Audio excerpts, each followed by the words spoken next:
دوسرا باب۔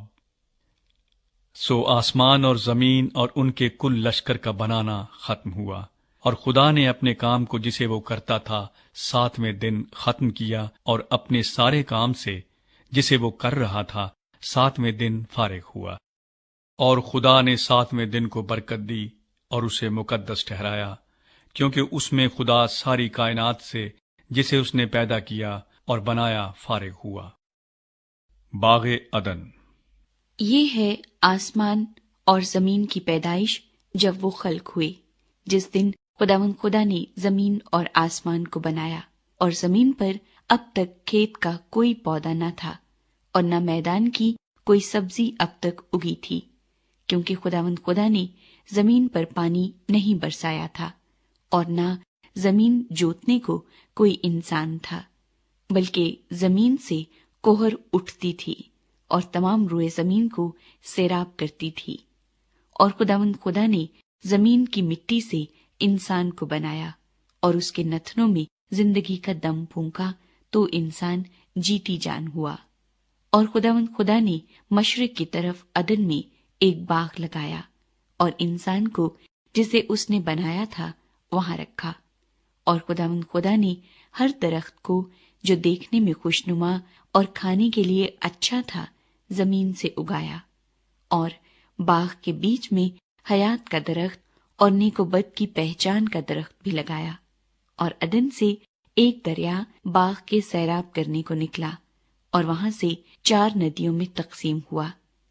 پہلی کا نام فیسون ہے، جو حویلہ کی ساری زمین کو جہاں سونا ہوتا ہے گھیرے ہوئے ہے، اور اس زمین کا سونا چوکھا ہے، اور وہاں موتی اور سنگ سلیمانی بھی ہیں۔ اور دوسری ندی کا نام جیہون ہے، جو کوش کی ساری زمین کو گھیرے ہوئے ہے۔ اور تیسری ندی کا نام دجلہ ہے، جو اسور کے مشرق کو جاتی ہے۔ اور چوتھی ندی کا نام فرات ہے۔ اور خداوند خدا نے آدم کو لے کر باغ عدن میں رکھا کہ اس کی باغبانی اور نگہبانی کرے۔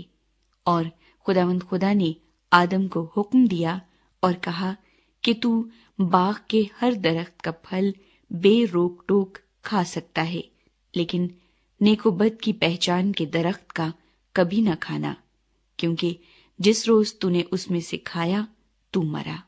اور خداوند خدا نے کہا کہ آدم کا اکیلا رہنا اچھا نہیں، میں اس کے لیے ایک مددگار اس کی مانند بناؤں گا۔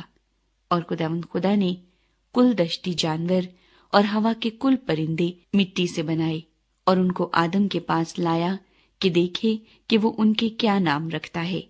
اور آدم نے جس جانور کو جو کہا وہی اس کا نام ٹھہرا۔ اور آدم نے کل چوپایوں اور ہوا کے پرندوں اور کل دشتی جانوروں کے نام رکھے، پر آدم کے لیے کوئی مددگار اس کی مانند نہ ملا۔ اور خداوند خدا نے آدم پر گہری نیند بھیجی، اور وہ سو گیا، اور اس نے اس کی پسلیوں میں سے ایک کو نکال لیا اور اس کی جگہ گوشت بھر دیا۔ اور خداوند خدا اس پسلی سے جو اس نے آدم میں سے نکالی تھی ایک عورت بنا کر اسے آدم کے پاس لایا۔ اور آدم نے کہا کہ یہ تو اب میری ہڈیوں میں سے ہڈی اور میرے گوشت میں سے گوشت ہے، اس لیے وہ ناری کہلائے گی، کیونکہ وہ نر سے نکالی گئی۔